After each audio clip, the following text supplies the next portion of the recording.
ओम शांति। आज 26 अगस्त 2024 बाबा के महावाक्य है। मीठे बच्चे, बड़ा बाबा तुम बड़े आदमियों को ज्यादा मेहनत नहीं देते। सिर्फ 2 अक्षर याद करो, अल्फ और बे। प्रश्न है, रूहानी बाप का मुख्य कर्तव्य कौन सा है जिसमें ही बाप को मजा आता है? उत्तर है, रूहानी बाप का मुख्य कर्तव्य है पतितों को पावन बनाना। बाप को पावन बनाने में ही बहुत मजा आता है। बाप आते ही हैं बच्चों की सद्गति करने, सबको सतप्रधान बनाने। क्योंकि अब घर जाना है। सिर्फ एक पाठ पक्का करो, हम देह नहीं आत्मा है। इसी पाठ से बाप की याद रहेगी और पावन बनेंगे। ओम शांति। रूहानी बाप बैठ रूहानी बच्चों को समझाते हैं। बाप को भी मजा आता है तुम बच्चों को पवित्र बनाने में। इसलिए कहते हैं, पतित पावन बाप को याद करो। सर्व का सद्गति दाता वह एक ही बाप है और कोई है नहीं। यह भी तुम अभी समझते हो कि अब घर जाना है जरूर।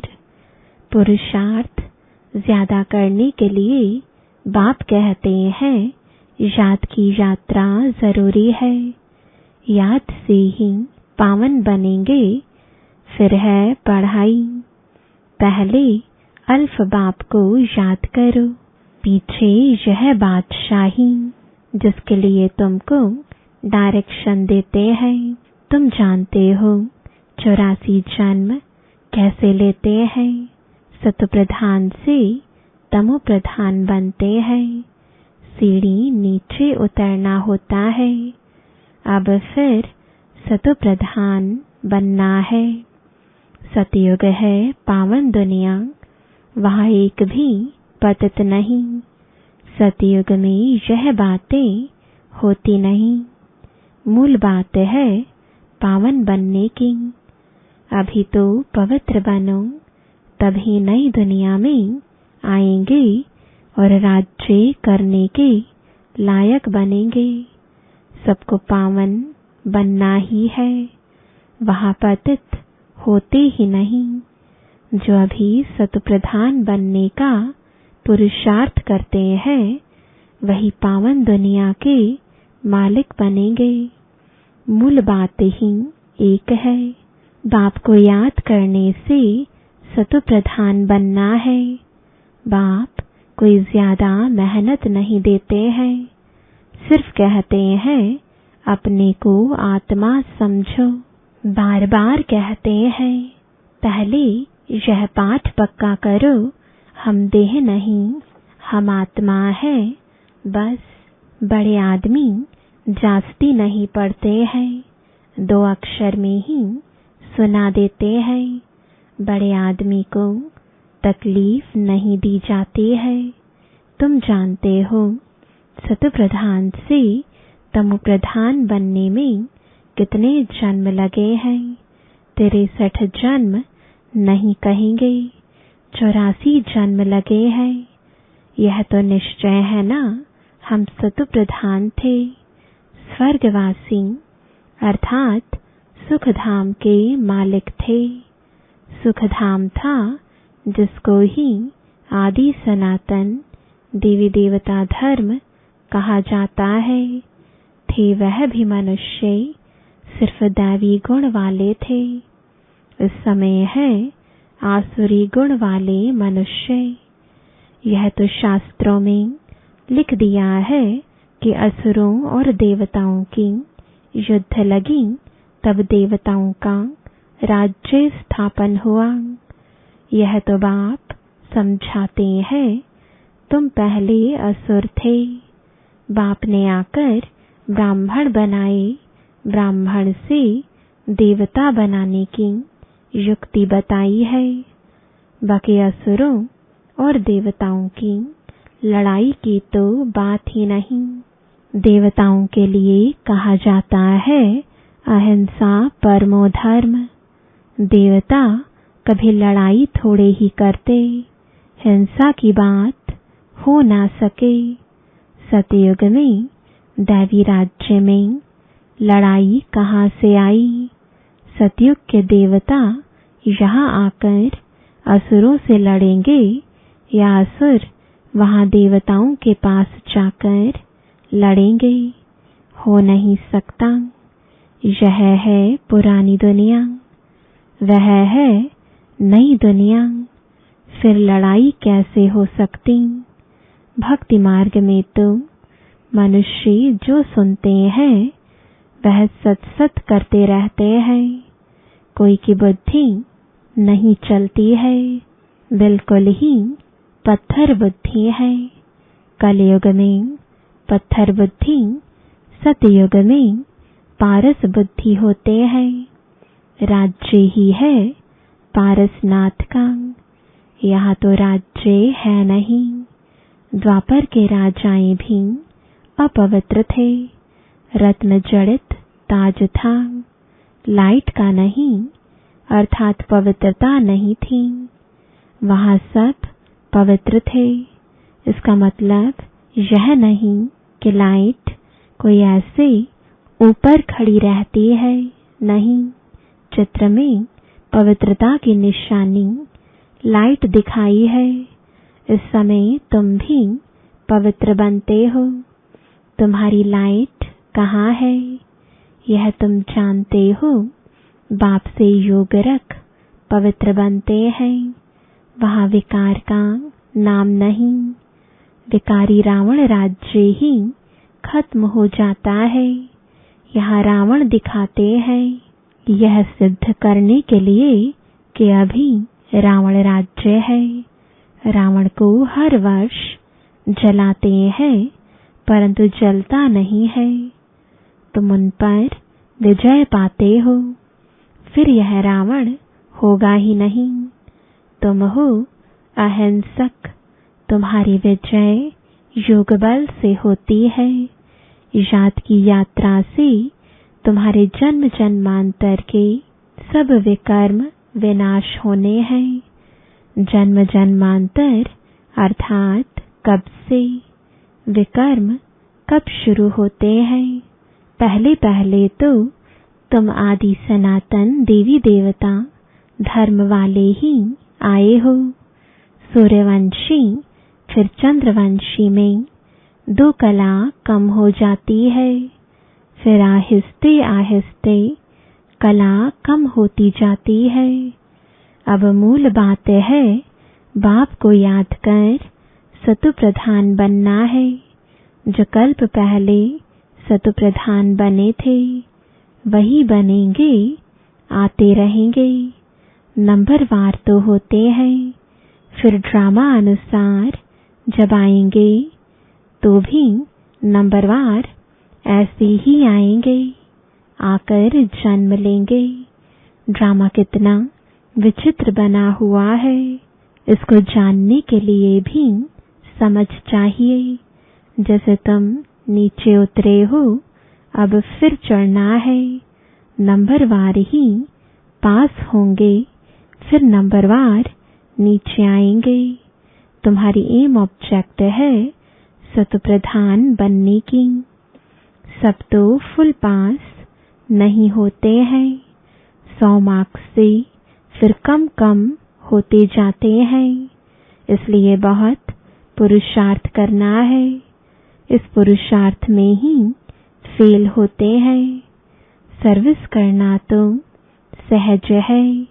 म्यूजियम में तुम किस रीति समझाते हो, उससे हर एक की पढ़ाई का मालूम पड़ जाता है।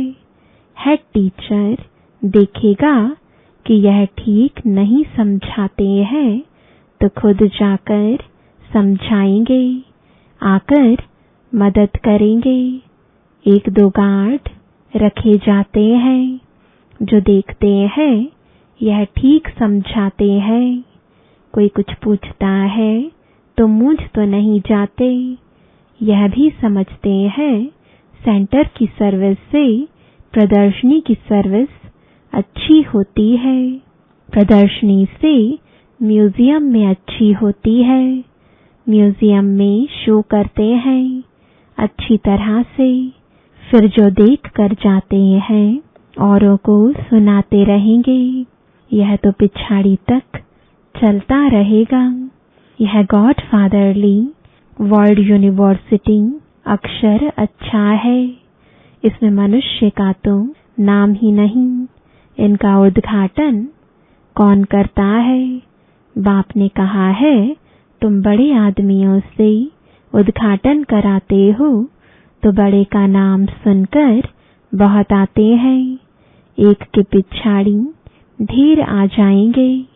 इसलिए बाबा ने दिल्ली में लिखा कि बड़े बड़े आदमियों की जो ओपिनियन है वह छपाओ, तो मनुष्य देखकर कहेंगे इनके पास कितने बड़े बड़े आदमी जाते हैं, यह तो बहुत अच्छा ओपिनियन देते हैं, तो यह छपाना अच्छा है।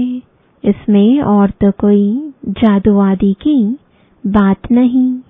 इसलिए बाबा लिखते रहते हैं ओपिनियन का किताब बनाना चाहिए, यहाँ भी बांटना चाहिए।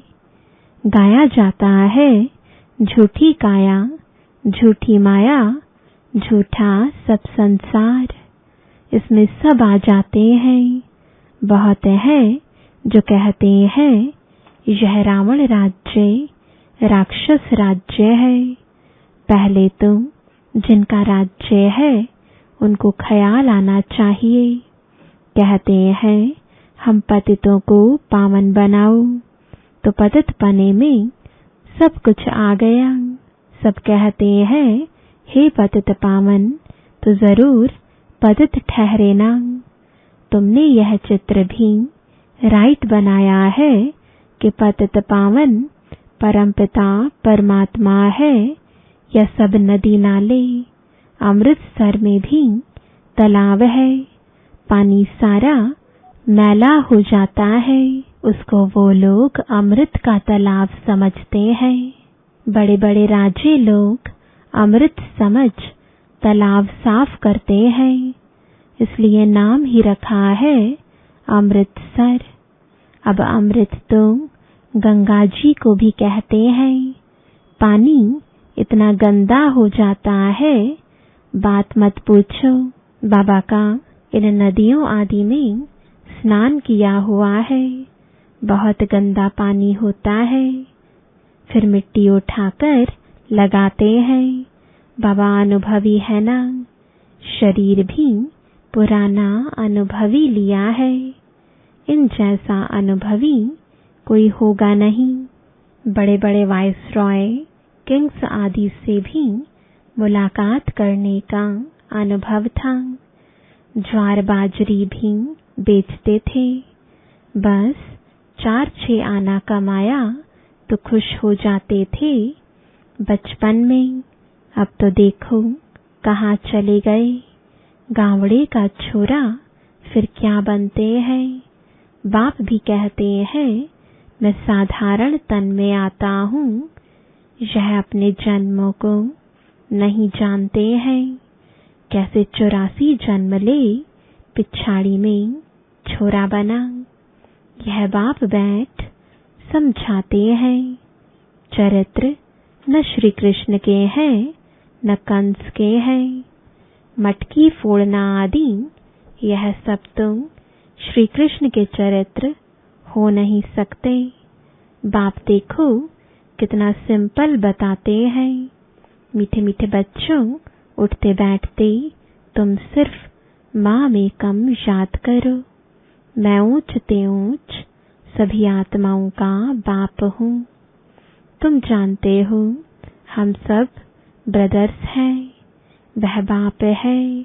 हम सभी ब्रदर्स एक बाप को याद करते हैं। वह तो हे भगवान हे ईश्वर कहते हैं। परंतु जानते कुछ भी नहीं। बाप ने अभी परिचय दिया है। ड्रामा के प्लान अनुसार इनको गीता का युग कहा जाता है, क्योंकि बाप आकर ज्ञान सुनाते हैं जिससे ऊंच बनते हो। आत्मा भी शरीर धारण कर फिर उवाच करते हैं। बाप को भी दिव्य अलौकिक कर्तव्य करना है, तो शरीर का आधार लेते हैं। आधा कल्प मनुष्य दुखी होते हैं, तो फिर बुलाते हैं। बाप कल्प में एक ही बार आते हैं। तुम तो बार बार पाठ बजाते हो। आदि सनातन है देवी देवता धर्म, वह फाउंडेशन है नहीं। उन्हों के बाकी सिर्फ चित्र रह गए हैं। तो बाप भी कहते हैं तुमको यह लक्ष्मी नारायण बनना है। एम ऑब्जेक्ट तो सामने खड़ा है। यह है आदि सनातन देवी देवता धर्म। बाकी हिंदू धर्म तो कोई धर्म है नहीं। हिंदू तो हिंदुस्तान का नाम है, जिसे सन्यासी ब्रह्म अर्थात रहने के स्थान को भगवान कह देते हैं।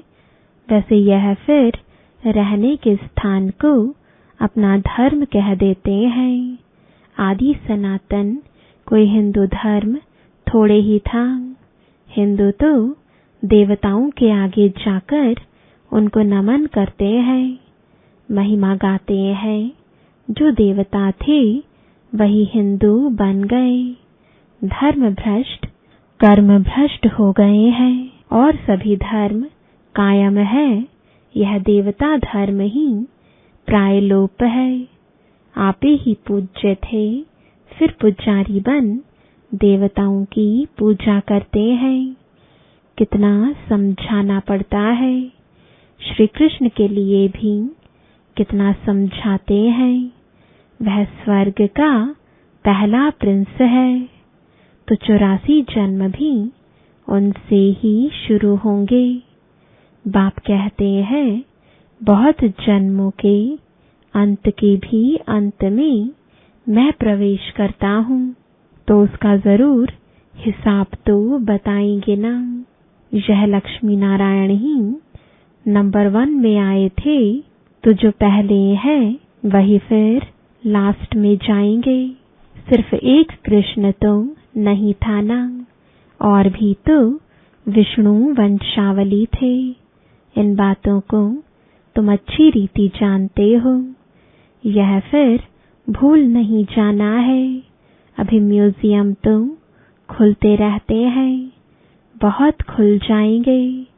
बहुत लोग आएंगे, जैसे मंदिर में जाकर माथा टेकते हैं। तुम्हारे पास भी देखते हैं लक्ष्मी नारायण के चित्र है, तो भक्त लोग उनके आगे पैसे रख देते हैं। तुम कहते हो यहाँ तो समझने की बात है, पैसे रखने की बात नहीं।